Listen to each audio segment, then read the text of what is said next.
आज यीशु ख्रिस्त अपने शिष्यों से पूछते हैं कि लोग उनके विषय में क्या कहते हैं। पेतरुस बेहिचक कहते हैं, आप जीवंत ईश्वर की पुत्र हैं।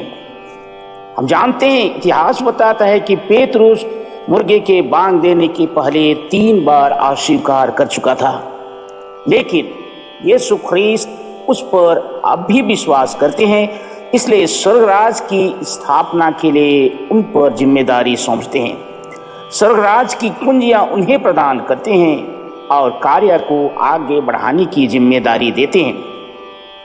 प्रियजन, क्या आज हमारे ऊपर वह जिम्मेदारी है? दे सकते हैं?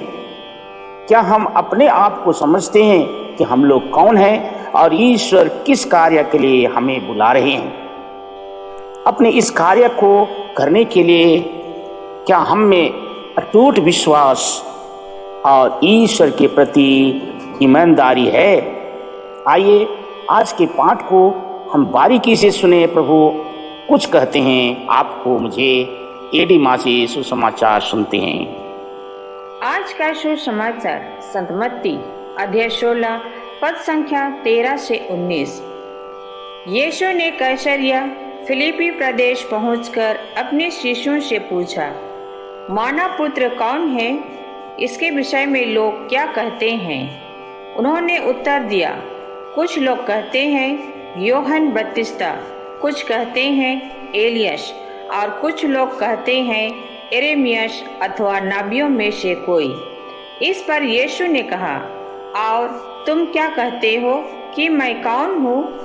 शिमोन पेतरुस ने उत्तर दिया, आप मसीह हैं, आप जीवंत ईश्वर के पुत्र हैं। इस पर यीशु ने उससे कहा, शिमोन योनस के पुत्र, तुम धन्य हो, क्योंकि किसी निरे मनुष्य ने नहीं बल्कि मेरे स्वर्गीय पिता ने तुम पर यह प्रकट किया है।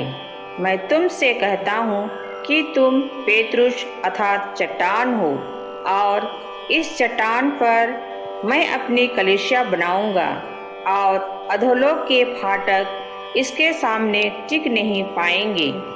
मैं तुम्हें स्वर्ग राज की कुंजियां प्रदान करूंगा।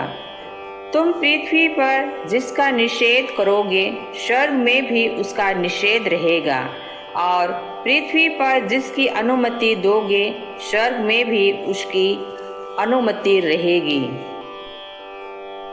आज का दिव्य वाणी मुझे, मेरे बच्चे और मेरे परिवार को आशीर्वाद से भर दे। आमीन।